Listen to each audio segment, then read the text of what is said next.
You'll find his fatality rather funny. Here's a look at the new McFarlane Toys Mortal Kombat 11, The Batman Who Laughs.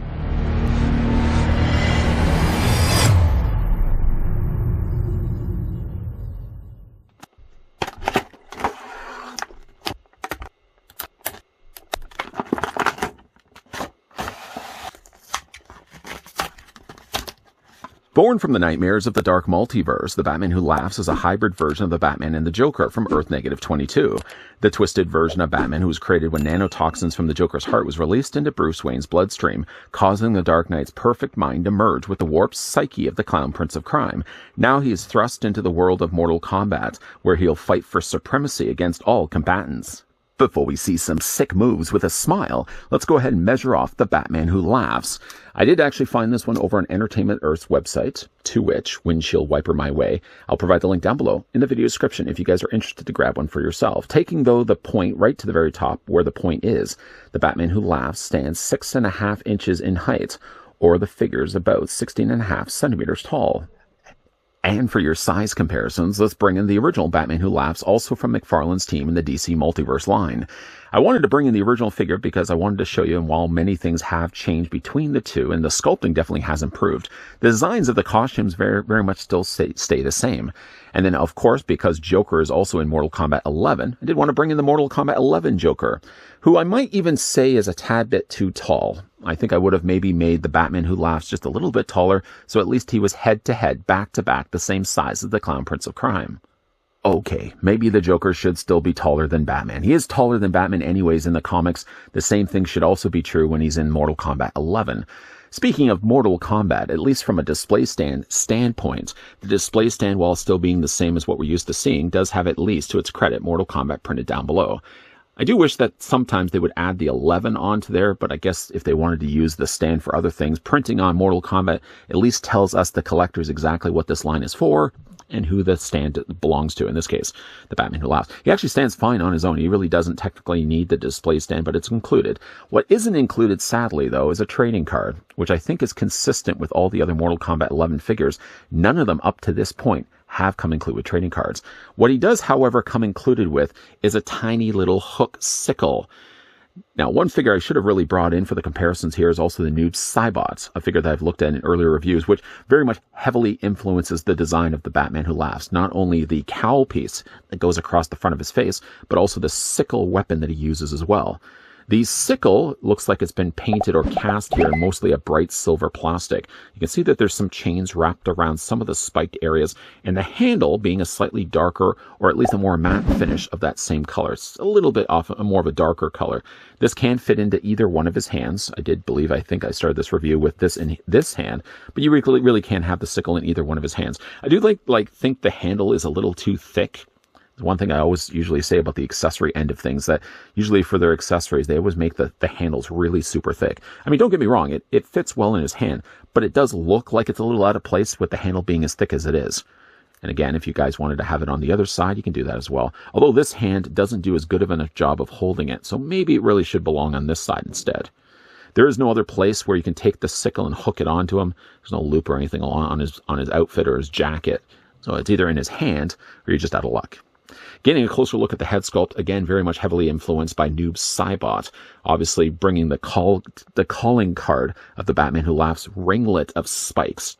Not sharp to the touch, don't worry, they're not going to draw blood, but certainly going to make an impression. I'm here all day. The silver is nicely done. Equally as well, I do really like the way they've sculpted the smile. It's sadistic the way they've colored it as well, with all this blood. It almost looks like he's just taken a bite out of somebody's arm. I do really like the use of the red.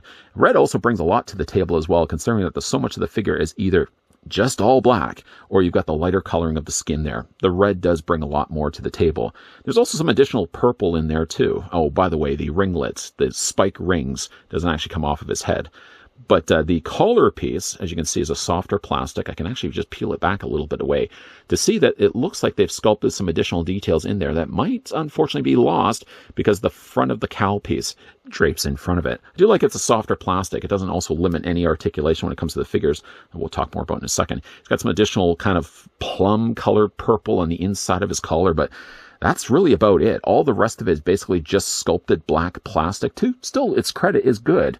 He's got some silver there with wrapped around chains on his forearms. And again, you've got some buckles there painted all nicely here in silver.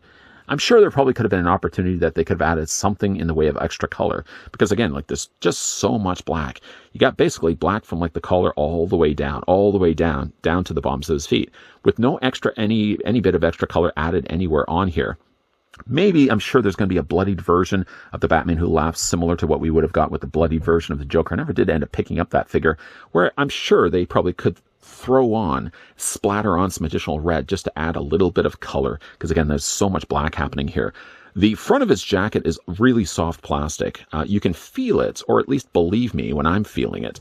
You can feel like this is all basically sinks in the moment you push your finger against it. Softer plastic, basically over top of an existing body. And then the skirting, the longer tail of the jacket, has some really nice frill work on the bottom of it. It's irregular in different lengths of the points, but it's a nice soft plastic. And it's got some really, actually to its credit, some decent texturing done to it as well. You can see right there. But again, like the only thing I would really have said is just, again, to move the jacket out of the way.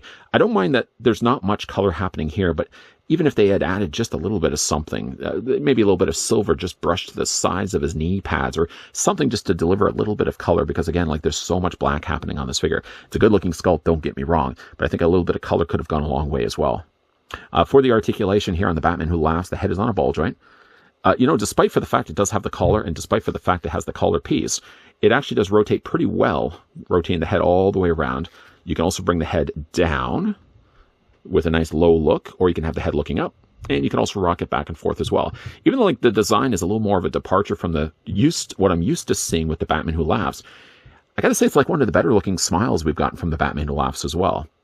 For the arms, now again, like the tops of the shoulders are softer plastic, but the arms still yet manage to pull off a 90-degree angle bend. You can take the arms and rotate them all the way around.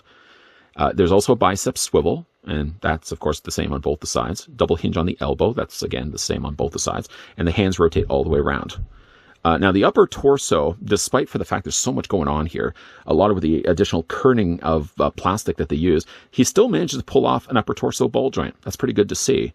Legs do split out. They seem to be on ratcheted joints. You can take the legs and move them forward. You can move them back. And would you believe, so mild swivel just at the top of the thigh.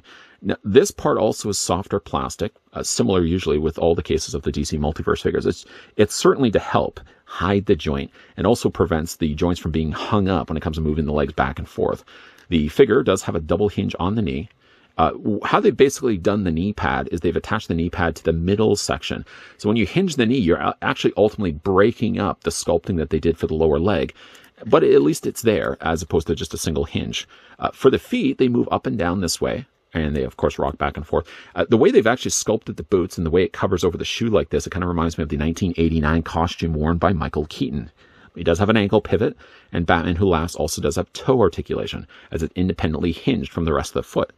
Overall, again, nice looking figure. It's one of those skins, again, in the game where, like, obviously it's being used from an existing skin, which I think is like Noob's Cybot. But still, it manages to deliver still what I would recognize right away for the Batman Who Laughs. Again, bringing the original one that we got before. I like the improvements that they made for the designing of the suit. And maybe I might just decide to actually put this one in display in place of the original one that I had on the shelf before. Though really not delivering much in the way of paint, Batman Who Laughs does deliver a demonic-looking sculpt, not only in his head, but the rest of his body as well. It's not one of those figures I feel that you have to have right away display with your Mortal Kombat 11 figures. So for those that weren't necessarily collecting the Mortal Kombat line, you could still apply the idea of picking up this one and simply just having him on display with the rest of your comic book tied-in figures, as I think he does work quite well to blend the two universes together.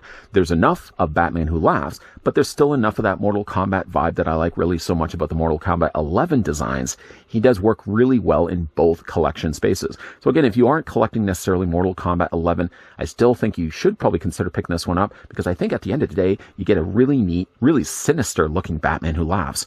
What do you guys think of this figure? Let me know down below in the comments section. Is this a figure you have picked up already? If it isn't, is this a figure that you would consider picking up even if you're maybe not collecting the Mortal Kombat stuff from McFarlane's team? Again, if you guys are interested to pick up the Batman Who Laughs from Mortal Kombat 11, I can provide the link down below in the video description. I did pick this one up over on Entertainment Earth's website, to which they also have a bunch of the other Mortal Kombat 11 figures also from McFarlane's team. If you certainly as well enjoyed this video, why not hit it with a like? If you're loving the content you guys are seeing and want to stick around for more, then make sure you hit the subscribe button down below. That is to say, if you haven't already done so, and turn on again the ever crucial bell notification. There's going to be more Mortal Kombat 11 reviews and more McFarlane toy reviews coming your way. So make sure you're coming back to this channel on a regular basis. As always, guys, thanks for watching. See you guys next time.